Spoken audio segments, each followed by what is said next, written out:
Assalamualaikum warahmatullahi wabarakatuh. Selamat sore teman-teman semua. Semoga pada pertemuan kedua ini diberikan kesehatan semua ya. Amin. Sebelumnya perkenalkan, nama saya Afin Apriani. Saya di sini akan mempresentasikan tugas bahasa Indonesia yang sudah ada di PowerPoint. Baiklah, pada materi pertama ada sejarah singkat lahirnya bahasa Indonesia. Sejarah bahasa Indonesia. Bahasa Indonesia lahir pada tanggal 28 Oktober 1928. Pada saat itu, para pemuda dari berbagai pelosok Nusantara berkumpul dalam kerapatan pemuda dan berikrar.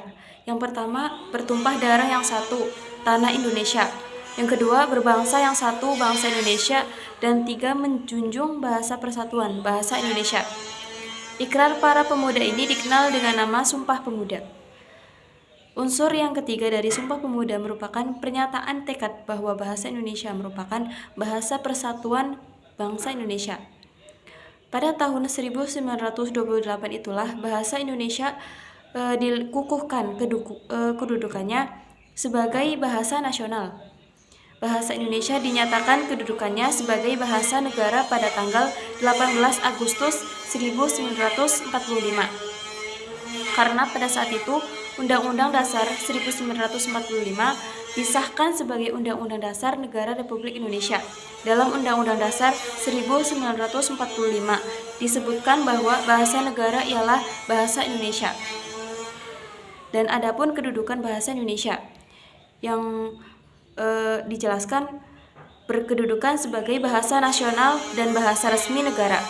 Dalam kedudukannya sebagai bahasa nasional, bahasa Indonesia berfungsi sebagai sarana pemersatu berbagai suku, bangsa, dan sebagai sarana komunikasi antar daerah dan antar budaya daerah.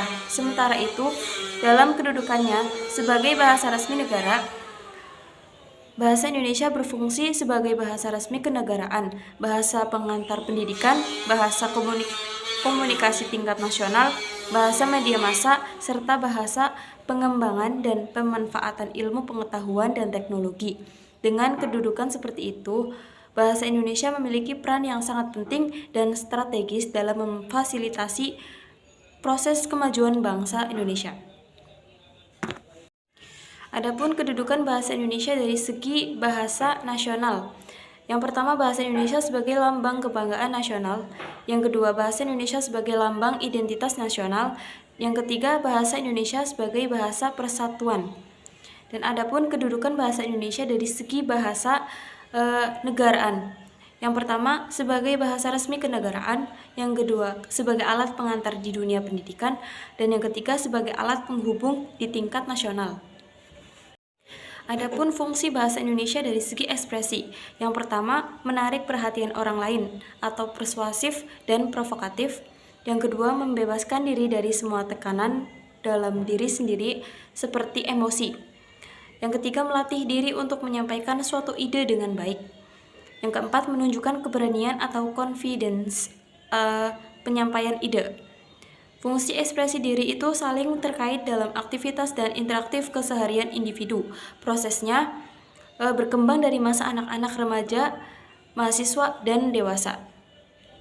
Adapun fungsi bahasa Indonesia dari segi komunikasi, yaitu fungsi komunikasi merupakan fungsi bahasa yang kedua setelah fungsi ekspresi diri. Maksudnya, komunikasi tidak akan terwujud tanpa dimulai dengan ekspresi diri. Komunikasi merupakan akibat yang lebih jauh dari ekspresi, yaitu komunikasi tidak akan sempurna jika ekspresi diri tidak diterima oleh orang lain. Oleh karena itu, komunikasi tercapai dengan baik bila ekspresi berterima. Dengan kata lain, komunikasi berprasyarat pada ekspresi diri. Dan yang terakhir, fungsi bahasa Indonesia dari segi kontrol sosial. Kontrol sosial sebagai fungsi bahasa bermaksud memengaruhi perilaku dan tindakan orang dalam masyarakat, sehingga seseorang itu terlibat dalam komunikasi dan dapat saling memahami. Perilaku dan tindakan itu berkembang ke arah positif dalam masyarakat. Hal positif itu terlihat melalui kontribusi dan masukan yang positif. Bahkan, kritikan yang tajam dapat berterima dengan hati yang lapang.